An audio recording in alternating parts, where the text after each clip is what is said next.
duty. All right, stop. If you interrupt me one more time, I'm going to find you in contempt, and you're going to go to jail. Objection, please. All right, please. Please, We're going to talk about this tomorrow at 3 o'clock. I find that you're in contempt. You're going to jail right now, and we will. Well, you have been. I'm simply this matter trying is to adjourned until exercise tomorrow my at Sixth 3 Amendment o'clock. rights, please. Well, you can think about it We can go overnight in forward jail. with this right now. All right, let's go on the record. All right, we've had a busy afternoon. We did a criminal sexual conduct preliminary examination with a child witness, which took us a couple of hours. We didn't live stream that for apparent reasons. We did deal with another matter, and we're about to deal with the last scheduled matter of the day, and I'm going to start over again.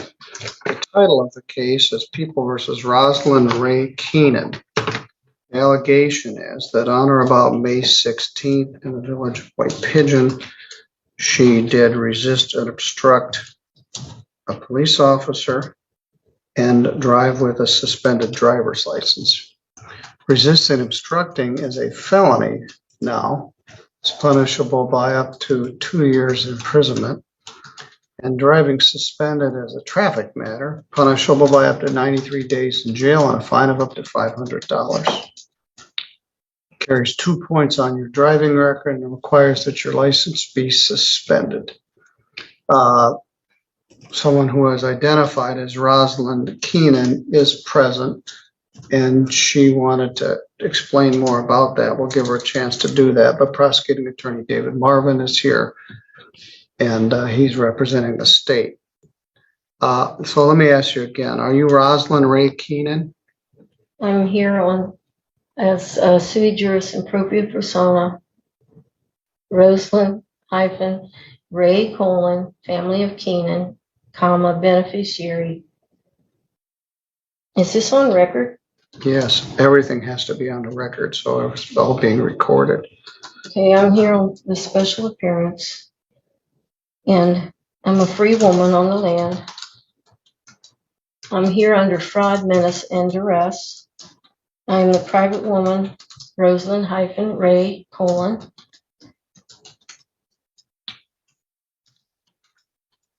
All right. Keenan. The all capital mentioned name is the only appellation given to me. Anytime I autograph is to be done in a certain manner that I have here, or it's forgery.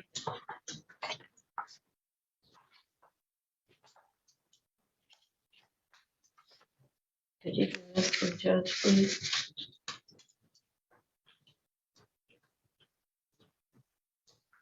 That's my name. Thank you. Mm-hmm.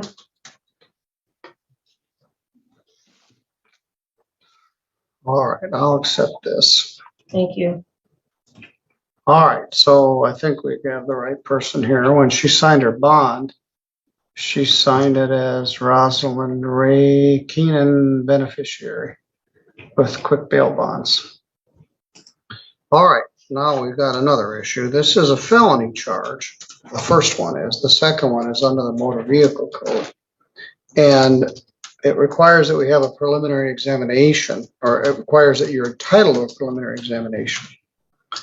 We had a pre-exam conference last week, and you expressed at that time that you did not wish to have an attorney.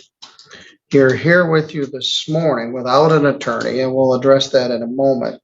You've been talking with Mr. Marvin. You have an absolute right to represent yourself. I normally don't recommend it. Mr. Marvin will sit down and talk with anybody, whether they're an attorney or whether they're a layperson. So you and he have been meeting to discuss this. Mr. Marvin, is there a plea offer here? There is. And I'll tell you about that. But I wanted to mention that this is, I believe, the third time we've sat down. And so this is dragged out a bit, but only because she's not represented. And in these 3 separate meetings and adjournments, the court has allowed those, and I appreciate it. I have spent a lot of time with her and her son, who's here. He's always been here, and they're very honest and they're good intended. Thank you. I think that we've come to a resolution that I believe is fair. I've offered, I'm going to state it for the record, and only time will tell if she's going to accept it, in hopefully 2 seconds. But what I would do is offer an attempt resisting and obstructing and dismiss count 2. And I would ask that the court set this for sentencing at a later date, and I'd ask for 6 months. And if by that time there's no other incidents with law enforcement or any other reason to continue, I would dismiss this, or at any time before that if I felt that it was necessary.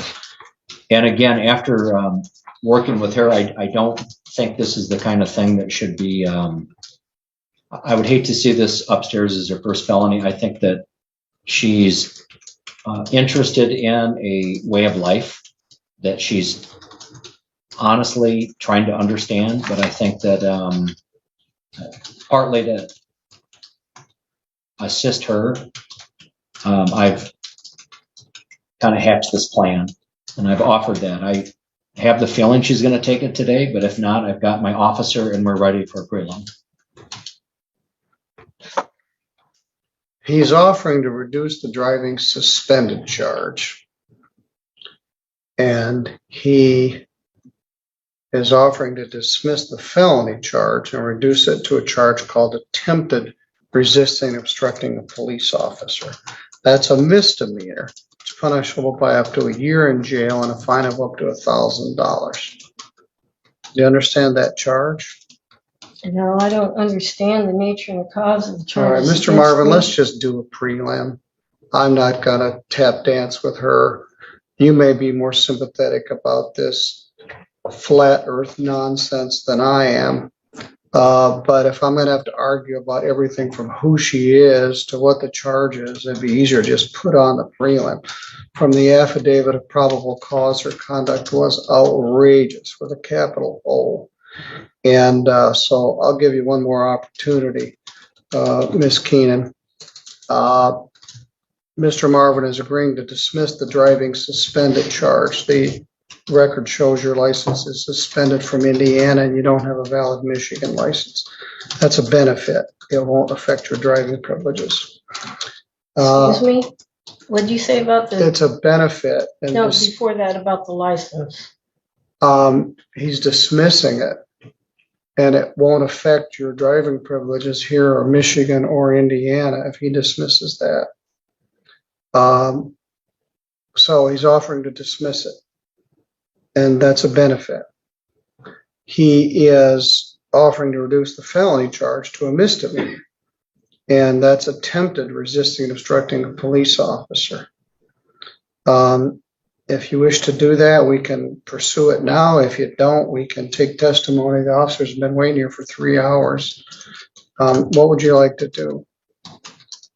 Are you asking me to take a plea? I'm asking you if you're willing to accept the prosecutor's plea offer. Well, I don't understand that. Mr. Marvin, let's just put on a prelim. games. I'm serious. You are playing games. And first of all, you don't. I'm trying to advance to all right, what I'm stop. here You don't for. interrupt the judge, whether you're a flat earther or not. I'm not flat earth. So. All right, well, this crazy stuff you're saying, I've got very little patience for it. You don't have an attorney, which concerns me because these charges could result in your incarceration. I will appoint an attorney for you. All you got to do is tell me. But you also have the absolute right to represent yourself.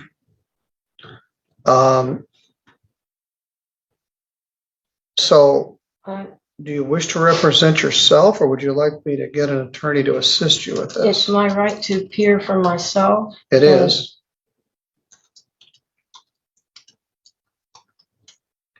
I don't think it would be a violation of your oath of office.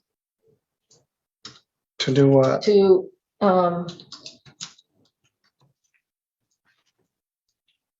if you did your duty under the Constitution, because I'm seeking legal intent, not advice. Well, do you want me to appoint an attorney for you, or would you like to represent yourself?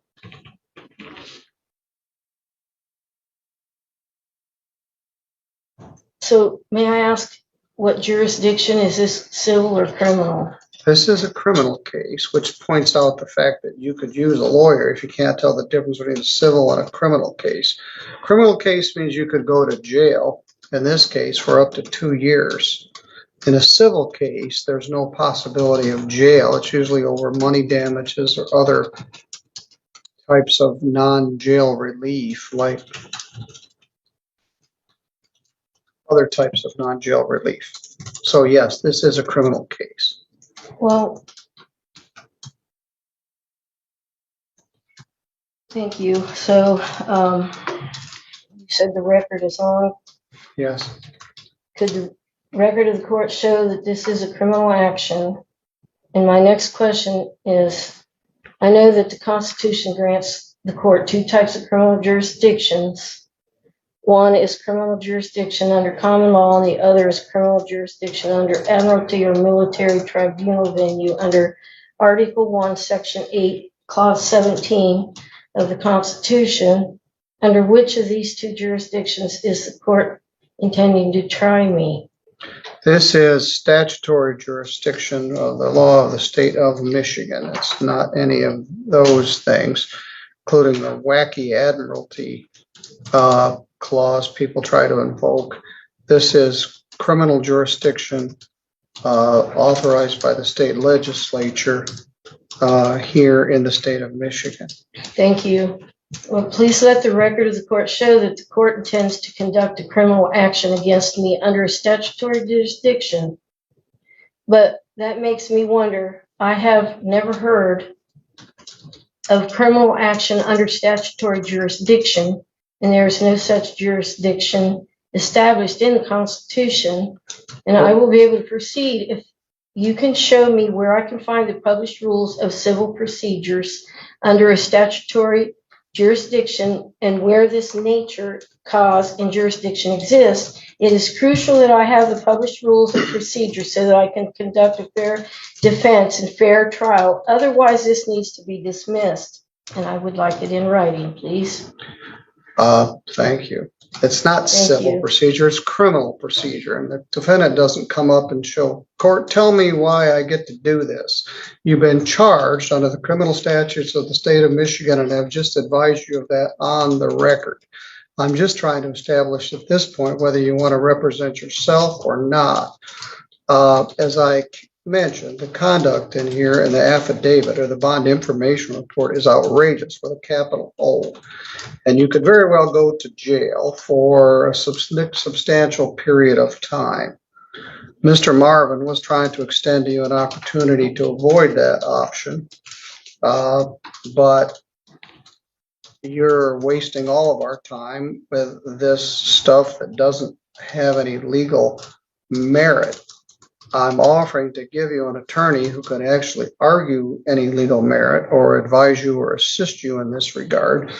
But we've had some White Pigeon police officers here on overtime for several hours. They're still waiting for you to decide what you wish to do. I haven't even gone over the first. Well, first of all, we had to establish who you were. That took much more time than it deserved. Secondly, I'm trying to determine whether you wish to have an attorney or not. Again, you do have the right to represent yourself. You wish to, but you've exhibited to me that you don't understand the law, and you're at risk of being incarcerated for this conduct. So to further comment on Mr. Marvin's offer, if you pled to the charge of attempted resisting and obstructing a police officer, he offered to defer the sentence for 6 months, and if there were no further problems, to dismiss it, which is very generous based on the police report bond information that I came with the file. So what would you like to do here today? Do you wish to represent yourself?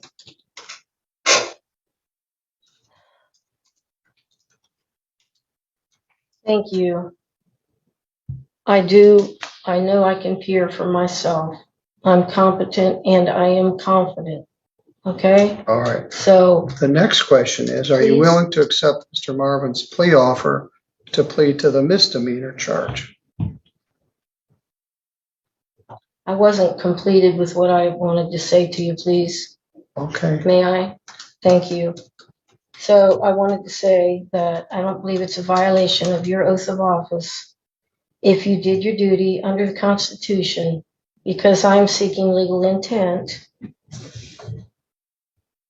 Okay, so I have the right to peer for myself. In order to intelligently defend myself, I have to know the jurisdiction this court is operating under, because the rules of civil procedure under common law jurisdiction are very different from the rules of civil procedure All right, under stop. admiralty or military Stop. tribunal venue. Stop. We went through this before. I know. This is not civil It's procedure. the Sixth Amendment grants me the right to know the jurisdiction being applied, And I told you what it was. and it gives you the duty. All right, stop. If you interrupt me one more time, I'm going to find you in contempt and you're going to go to jail. Objection, please. All right, please. Please. We're going to sir, talk may about I- this the tomorrow contempt. at 3 o'clock. I find that you're in contempt. I You're do going not to wish to jail be held right in now, contempt, and we sir. will. Well, you have been. I'm simply matter trying is to adjourned until exercise tomorrow my at Sixth 3 Amendment o'clock. rights, please. So you can think about And it we can go overnight in forward with jail. this right now, please. No, you're going to I do jail not for wish to be in 24 hours. contempt. I know you don't wish to go to jail, but you certainly I have will earned it. continue with this if you'll please let me finish. We'll talk about it tomorrow at 3 o'clock, and you will be more respectful to the court. I You can will speak. provide the You will not interrupt citations. the court. Your citations are meaningless. I'm sorry I So you interrupted can If you go wanna with the continue- officer. I don't want to argue about it. Take I'm her not out of here. We arguing. will address this tomorrow at 3 o'clock. Stand up and put your hand. No, I can't get her aspects she has there. they'll get them for you. You can give all the paperwork to him. Thank you.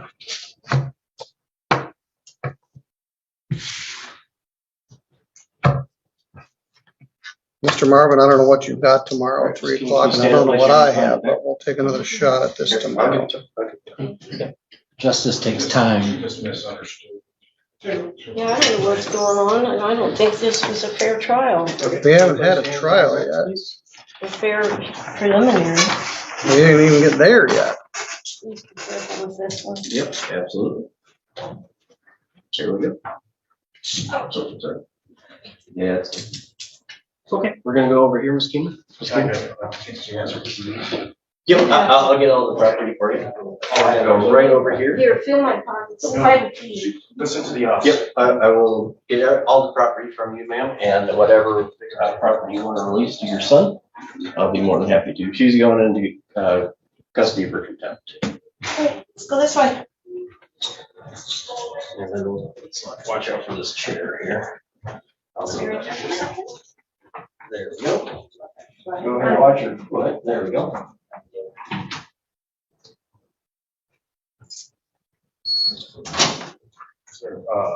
That's it, then it's court over. Yeah, we're done. Can I say something? Yes? I don't think that she was trying to be in contempt of court. She was trying to exercise a right. And I think it was just a misunderstanding of how for her to be able to pronounce that. But, Well, I told her to stop and she didn't stop, and she doesn't know what she's doing. She needs a lawyer, and she's going to contempt herself into 90 days if she doesn't be careful. So we'll address this tomorrow at 3 o'clock. And to whatever extent you're advising her on this stuff, you're not doing her any favors. Mr. Marvin gave her the sweetest deal where she could not have a charge on her record, and all she wants to do is argue about admiralty law. please have that record still, or that chart, that option still, if I talk to Mr. Marvin. Yeah, I guess so. Well, you can't represent her as a lawyer, I know, but he could, Mr. Marvin wants this to be over with. I do too. All right. Thank you.